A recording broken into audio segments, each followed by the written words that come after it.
Today I'm showing you guys how to use and install the High Country Creations 2009-2014 F-150 front mount.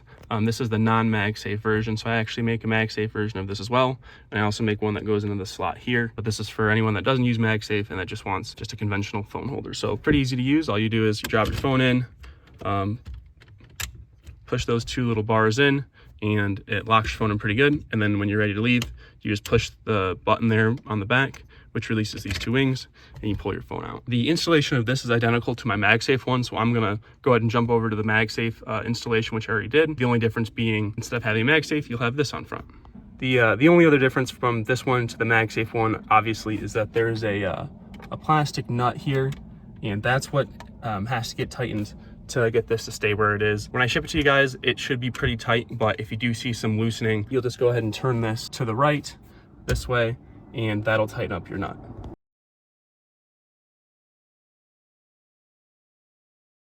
Next step is going to be to remove our coin tray mat. So you can see here, this just lifts up. Mine's already been modified, obviously, because I've been testing it. There's these two little rubber studs that stick out and accept the holes in the coin tray. Very important.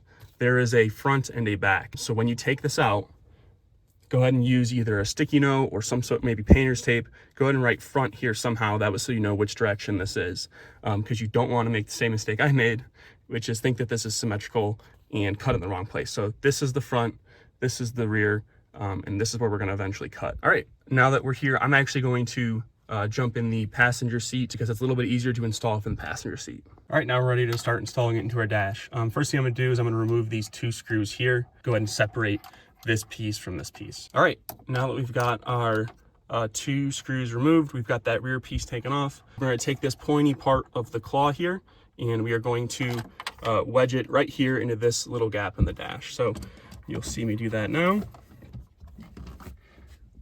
And now, using your left hand to push down into the dash, like so, what we're going to do is tighten this set screw we just loosened with your hex wrench.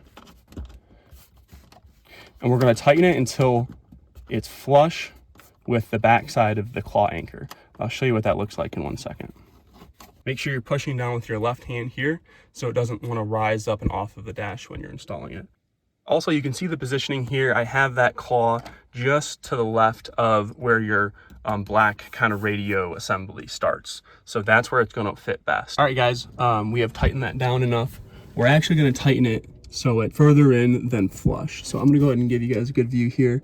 You can see I'm about 1/8 of an inch further in than perfectly flush. This is what it should kind of look like from the side. It should really be on there. Don't pull too hard, but you can kind of give it a wiggle and make sure that it's really locked on there.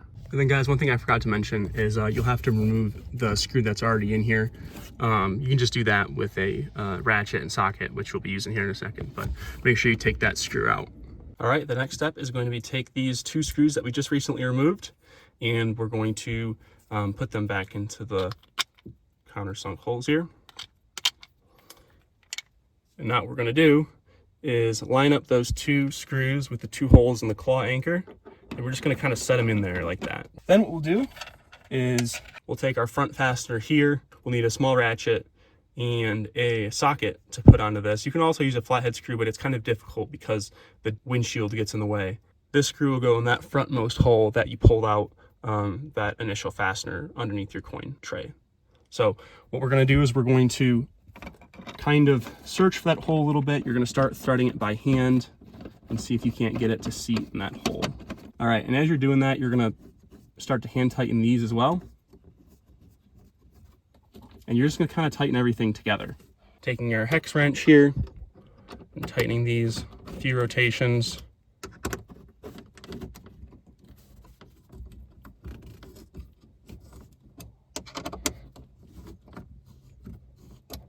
It's gonna start to get kind of firm because you're basically starting to put this piece into a little bit of a bend, which is good. That's how it's supposed to be. That keeps everything really locked in. This is a 1/4 inch socket, and I'm going to put it on a 1/4 inch ratchet. You want to use a small ratchet because you don't want to over tighten this screw. And I'll just kind of push down with my right hand a little bit as I tighten this. All right. Again, you're just gonna kind of bounce back and forth, tightening all 3 screws kind of at the same time. Okay. That one's tight. That one's tight. And then I'll go ahead and tighten up this rear one. Now we're tight back here, and we're tight on these 2. There you go. Now you're completely secure. Go ahead and give it a wiggle, see if it moves. You can see mine isn't moving very much at all, and it's properly installed. So now it's basically completely installed. Go ahead and give it a good shake, see and make sure that it's not moving around too much.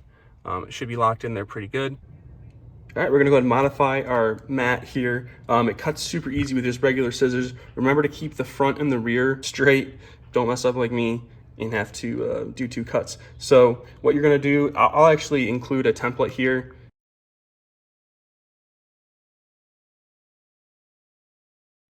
For what this cut needs to look like, but you're just gonna do with scissors. It cuts super easy, and then we're gonna go back and install it in the truck. All right, now real carefully what we're gonna do is we're going to just kind of wiggle it. You might have to use a little bit of finesse. It's kind of hard with 2 hands, but you're basically gonna get this back where it goes, push down those 2 little studs, and there you go. Now you've got your little mat back in, and it should fit in there pretty well. All right, guys, that's all there is to it. Now you've got a front mount for your phone. Pretty easy and pretty reliable. So if you have any questions, comments, concerns, anything like that, go ahead and reach out. My contact info is in the description. Thanks so much for watching.